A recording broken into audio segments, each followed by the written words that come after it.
Bienvenue dans cette nouvelle vidéo où on va décortiquer une des stratégies les plus sournoises du TOC, celle qui consiste à générer du doute et de l'anxiété. Si vous vous êtes déjà retrouvé coincé dans un cycle sans fin de questionnement, vous êtes au bon endroit.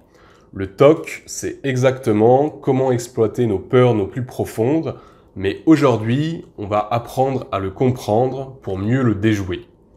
Vous allez découvrir pourquoi ce doute est si puissant et surtout comment faire pour reprendre le contrôle. Alors restez bien avec moi parce que chaque seconde de cette vidéo pourrait bien vous rapprocher un peu plus de la liberté face au TOC. Alors on a vu dans la vidéo précédente la première stratégie du TOC qui consiste à hacker vos capacités attentionnelles et à les diriger vers au moins un thème précis, c'est-à-dire le thème du TOC ou les thèmes de votre TOC, si vous en avez plusieurs. On va parler aujourd'hui de la deuxième stratégie du TOC qui consiste à générer du doute et de l'anxiété. C'est une stratégie à la fois sournoise et incroyablement puissante qui permet au TOC de se maintenir, de se renforcer et de nous piéger dans un cercle vicieux.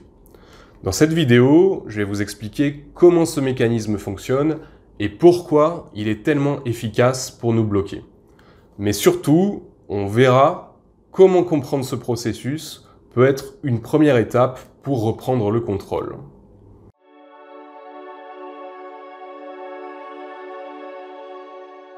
Le TOC est vraiment doué pour créer du doute.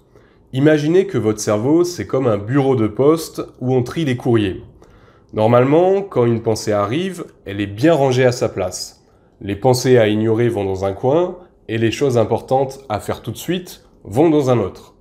Mais avec le TOC, c'est comme si une pensée banale était mise sous une lumière vive avec un gros panneau qui dit « Attention, très important ». Le TOC nous fait croire que cette pensée est super importante, beaucoup plus qu'elle ne l'est vraiment. Et il fait en sorte qu'on n'arrive jamais à la ranger correctement. Le résultat, c'est qu'on commence à douter « Est-ce que j'ai bien fait ceci ? Et si j'avais mal fait cela ?» Et ce doute, le TOC l'utilise pour créer de l'anxiété. Le doute, c'est une des émotions les plus difficiles à supporter parce que notre cerveau aime avoir des réponses claires.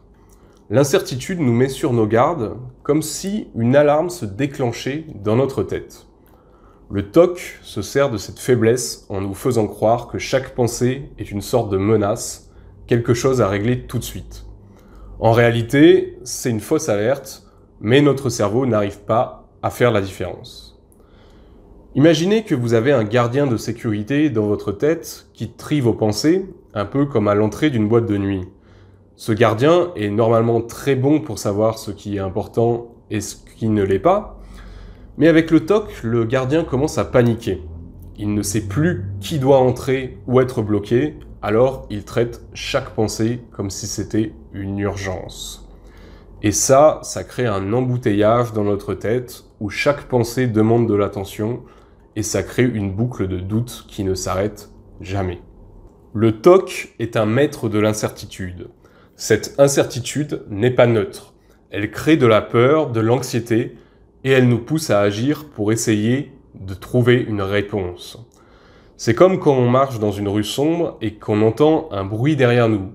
On a tout de suite envie de savoir ce qu'il se passe et ça va bien sûr nous faire peur. Le TOC, lui, il fait pareil avec nos pensées. Il les transforme en petits bruits inquiétants dans notre tête et on n'arrive pas à s'empêcher de vouloir vérifier, enquêter ou résoudre le doute.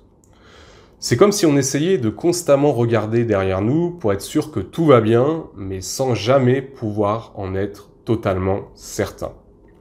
Le doute que le TOC crée peut prendre plein de formes différentes. Ça peut être des choses pratiques comme « est-ce que j'ai bien fermé la porte ?», mais aussi des questions plus existentielles comme « est-ce que je suis une bonne personne ?» ou encore « et si j'avais fait quelque chose de mal sans m'en rendre compte ?» Ces pensées sont souvent irrationnelles, mais le TOC les rend vraiment crédibles. Ces pensées, elles reviennent tout le temps et elles peuvent sembler vraiment urgentes à gérer, et plus elles reviennent, plus on les croit importantes et plus ça crée de l'anxiété. C'est ce cercle vicieux que le TOC utilise pour nous piéger. Le TOC nous pousse aussi à chercher encore et toujours des solutions. Notre cerveau, il est fait pour résoudre des problèmes. Alors quand une pensée crée du doute, on veut trouver une solution pour être rassuré. Le TOC utilise ce réflexe et l'exagère.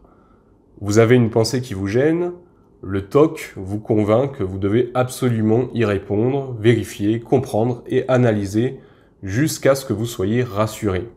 Mais c'est là que le piège du TOC se referme. Plus vous essayez de répondre à ces pensées, plus elles reviennent et plus le doute subsiste.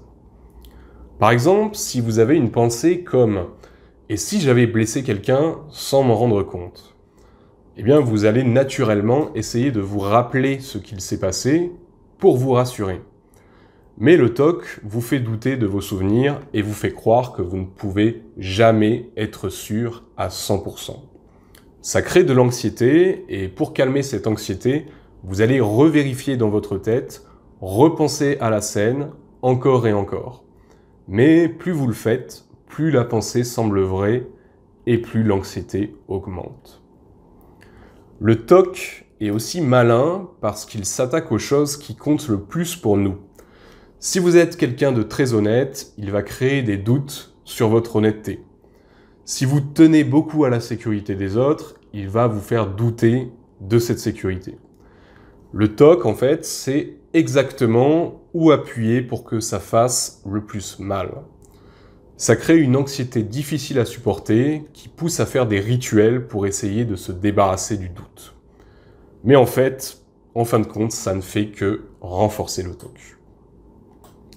En gros, le TOC crée une sorte de tempête de doute dans notre tête.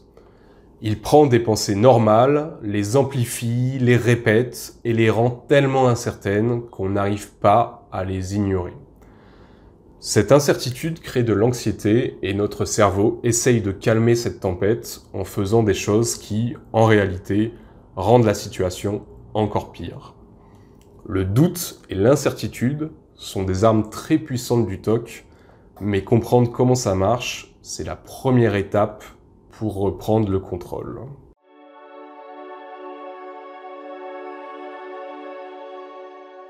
Le réflexe naturel de chercher la certitude, c'est un piège très puissant que le TOC utilise contre nous. Notre cerveau n'aime pas l'incertitude, et ça nous pousse à vouloir vérifier, à nous rassurer, à trouver des réponses claires à chaque fois qu'un doute surgit. Mais en réalité, comme vous le savez, la vie, elle est pleine d'incertitudes et c'est impossible d'être absolument sûr de tout ce qu'on fait.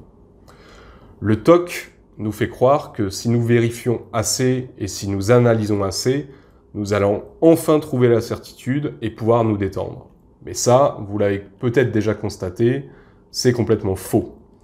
En réalité, chaque fois qu'on cherche à se rassurer pour éliminer un doute, on renforce le TOC. Plus on vérifie, plus le cerveau reçoit le message que ce doute est important et mérite de l'attention. C'est comme si on alimentait une bête qui grossit chaque fois qu'on lui donne à manger. Chaque vérification, chaque tentative de réassurance devient une preuve pour notre cerveau que ce doute est légitime et ça finit par rendre le doute encore plus fort la prochaine fois. Votre cerveau, comme je le dis souvent, peut finir par être drogué à la réassurance. Imaginez quelqu'un qui se demande constamment s'il a bien fermé la porte à clé. Pour être rassuré, il va vérifier une fois, puis le doute va revenir, il va vérifier une deuxième fois, et peut-être même une troisième fois. Et chez certaines personnes, ça peut aller bien sûr au-delà. Chaque vérification lui apporte un soulagement temporaire, mais ce soulagement ne dure jamais longtemps. Rapidement, le doute revient et il ressent de nouveau le besoin de vérifier. C'est un cycle sans fin parce que le cerveau n'apprend jamais à tolérer l'incertitude.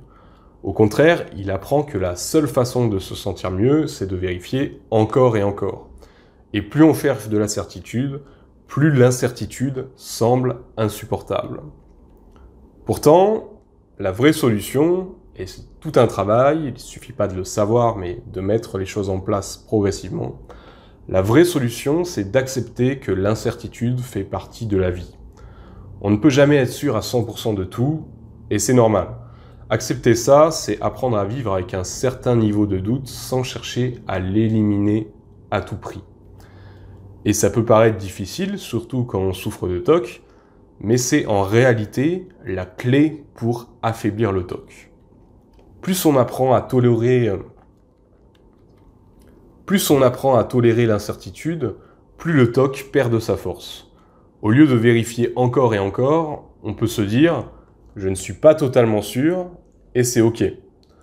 En faisant ça, on envoie à notre cerveau le message que ce doute n'est pas dangereux et petit à petit, il commence à moins insister.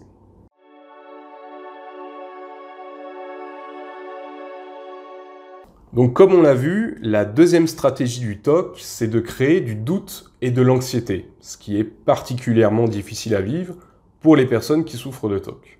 Mais quand même, pour conclure, c'est important de rappeler que c'est tout à fait possible de reprendre le contrôle. Si vous apprenez à tolérer l'incertitude et à résister à l'envie de vérifier constamment, vous allez affaiblir l'emprise du TOC sur votre vie. Comme je l'ai dit dans une vidéo précédente, ce n'est pas facile, mais c'est simple.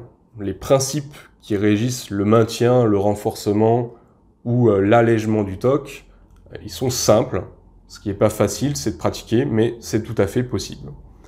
Donc comme je vous le disais, ça demande de la pratique. Chaque petit pas compte. Chaque jour, vous pouvez poster un petit bulletin de vote en faveur ou en défaveur du TOC, en décidant de faire des compulsions ou de résister à la tentation de faire ces compulsions. Et donc petit à petit, vous pouvez rééduquer votre cerveau à vivre avec un certain niveau d'incertitude et à ne plus voir ces doutes comme des menaces. Sachez aussi que vous n'êtes pas seul dans ce combat. Avec de la patience et de la persévérance, vous pouvez briser ce cercle vicieux et retrouver une vie plus sereine. Pour la suite, restez connectés parce que dans la prochaine vidéo, on parlera du mécanisme des rituels, également appelés compulsions, et de comment les réduire pour regagner la liberté. D'autre part, si vous voulez aller plus loin, j'ai créé un programme d'accompagnement personnalisé pour les personnes qui souffrent de TOC. Ça s'appelle Libération et on a déjà plusieurs participants pour qui ça fonctionne super bien. Pour en savoir plus, regardez la vidéo d'information, le lien est dans la description. C'était Lucas pour Liberté Psychologique et je vous dis à bientôt.